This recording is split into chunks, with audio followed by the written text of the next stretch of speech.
안녕하세요.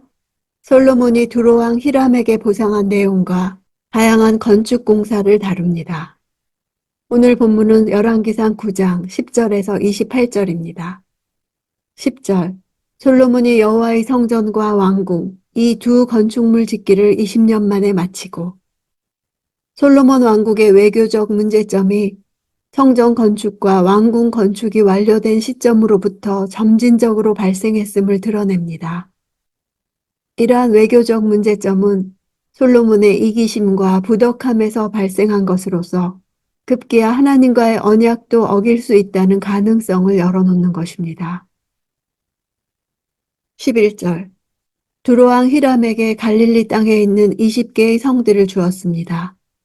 히람이 백향목과 잣나무와 금을 솔로몬이 원하는 대로 제공했기 때문입니다.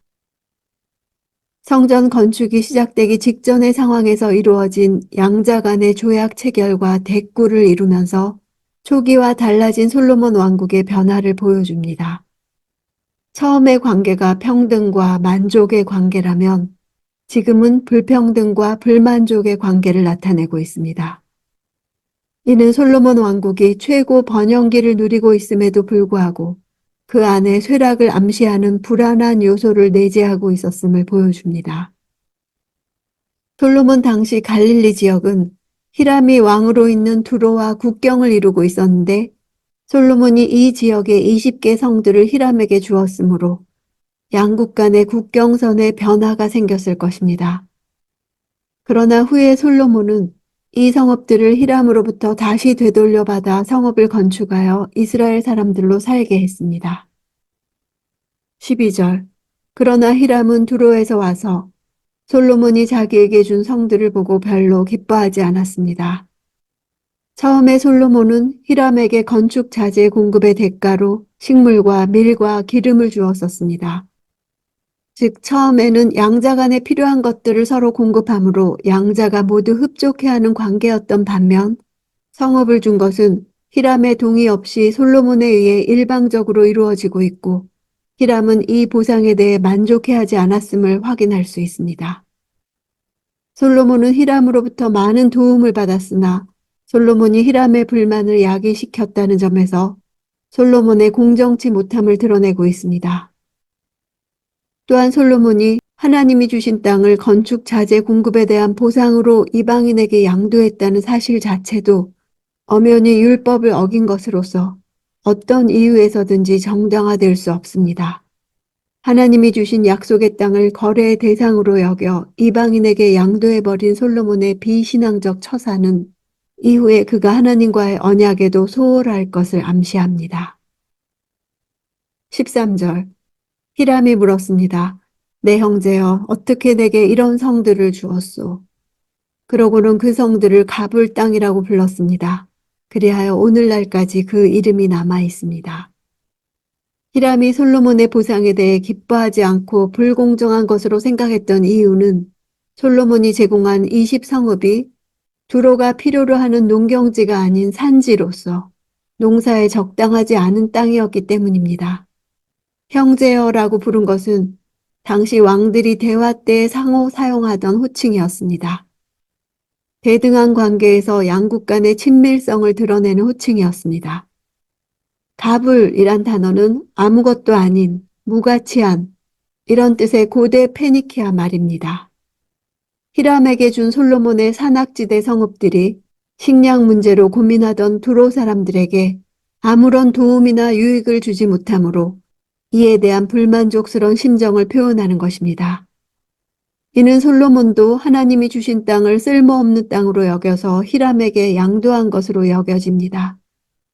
이 지역은 오늘날 카불과 동일한 지역으로 추정되고 있습니다. 14절.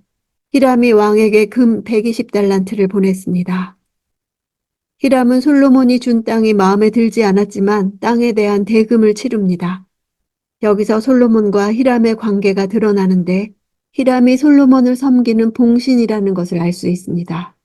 금 120달란트는 약 4톤에 해당하고 장정노예 18만 명의 몸값에 해당하는 막대한 가치를 지녔습니다. 15절. 솔로몬 왕이 일꾼을 징집한 이유는 여호와의 성전과 자기 왕궁과 밀로와 예루살렘 성벽과 하솔과 무깃도와 게셀을 건축하기 위해서였습니다. 활발한 건축 사업과 왕성한 대외 교역에 대한 설명을 통해 당시 솔로몬 왕국이 최고 번성기를 누렸음을 보여주고 있습니다. 밀로는 성벽, 방어물이란 뜻입니다.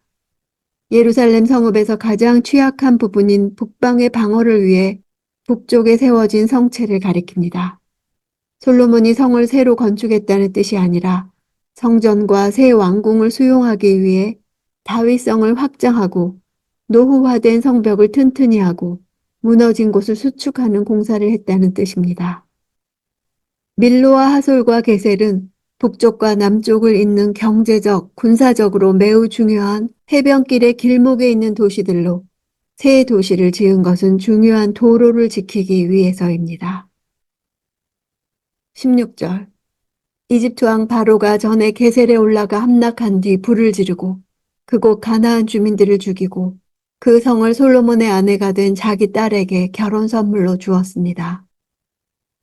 게셀을 3번 연속 언급함으로써 저자의 관심이 솔로몬이 건축한 다른 어떤 성읍보다 이집트의 바로와 연관된 이 성읍에 집중돼 있음을 알 수 있습니다.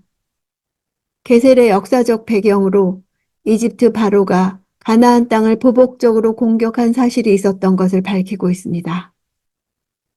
바로가 딸의 결혼 지참금으로 게셀을 주었던 당시 이집트는 제21왕조 시대로서 국내적으로도 혼란했고 대외적 영향력도 크게 약화된 상태였습니다. 바로는 자신의 약화된 정치력을 만회하기 위해 군사적 요충지인 게셀을 지참금으로 하여 그의 딸과 근동의 새로운 강자로 떠오른 솔로몬과의 결혼을 추진했었습니다. 19절. 자신의 국고성들과 전차와 기병대가 주둔하는 성들을 건축했습니다. 솔로몬은 또 예루살렘과 레바논과 그가 다스리는 모든 영토에 걸쳐 무엇이든 자기가 짓고 싶어하는 것은 다 지었습니다. 지방의 곡식을 저장할 국고성을 마련했다는 것은 전쟁 시 사용할 군량미를 비축하기 위함입니다. 말들은 대개 이집트에서 받아들인 것으로 이집트에 대한 솔로몬 왕국의 의존성을 보여줍니다. 예루살렘은 이스라엘의 최남단을, 레바논은 이스라엘의 최북단을 가리켜 이스라엘의 전 영토를 나타냅니다. 자신이 짓고 싶어하는 것이라 표현함으로써 하나님이 원하시는 바는 눈에 보이는 건물을 짓는 것과 같은 외적이고 형식적인 것에 있지 않고 하나님의 말씀에 순종하는 것과 같은 본질적인 것에 있음을 암시합니다. 21절. 곧 이스라엘 자손들이 완전히 진멸하지 못해 그 땅에 남아있던 사람들을 솔로몬이 노예로 삼아 노역의 의무를 지도록 동원했습니다. 그리하여 지금까지도 그렇게 하고 있습니다. 진멸하라는 하나님의 명령에도 이스라엘 자손들이 가나안 족속들을 멸절하지 못한 결과로 솔로몬이 그들을 노예로 삼아 역군으로 동원한 것은 부정적 요소에 해당합니다. 진멸하지 못했다는 것은 이스라엘 자손이 연약함으로 하나님의 명령을 철저히 수행할 수 없었음을 뜻합니다. 그러나 이제 진멸할 능력이 있는데도 진멸하지 않았습니다. 경제적인 측면에서는 이득이겠지만 신앙적인 면에서는 하나님 말씀에 대한 불순종입니다. 노예로 삼아 지금까지도 그렇게 하고 있다는 것은 그들로 하여금 종신토록 노예 역군을 삼았다는 뜻입니다. 이방인들만을 강제 노동에 동원했다는 사실은 군사적 목적으로 시작된 건축 사업에 노예들의 노동력을 집중시킴으로 인해 당시 제반 경제 분야에 치명적 타격이 가해졌음을 나타냅니다. 이러한 무모한 정책은 성전 건축 시작 당시 자국민과 이방인들을 골고루 동원하고 교대로 일하게 하여 다른 분야의 피해를 최소화하면서 노동의 극대화를 추구했던 이상적인 정책과 대비됩니다. 25절.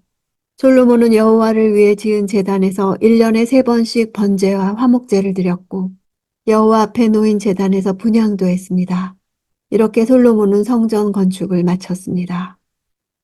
1년에 3번씩은 이스라엘의 3대 절기인 무교절과 칠칠절과 초막절을 준수했음을 보여줍니다. 성전의 최종적인 완성을 솔로몬의 제사 행위와 직결시키고 있는 것은 성전이란 하나님께 올리는 제사가 온전히 이루어질 때 비로소 그 가치가 완전히 부여된다는 사실을 말하는 것입니다. 성전 건축은 건물의 완성이 아니라 성전의 본래 기능인 온전한 예배가 수행될 때에야 비로소 진정한 의미에서의 완공이라 할 수 있습니다.